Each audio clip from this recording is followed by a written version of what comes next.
Song మీలో ఎంతమందికి ఇష్టం? నాకైతే చాలా ప్రాణం.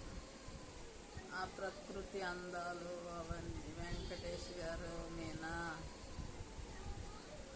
వాళ్ళ యొక్క అద్భుతమైన ప్రదర్శన నాకు అమితమైన ఇష్టం. మీలో ఎంతమందికి ఇప్పటికీ సాంగ్ అంటే ఇష్టం? కమెంట్ చేయండి. Please like, share and subscribe అండి.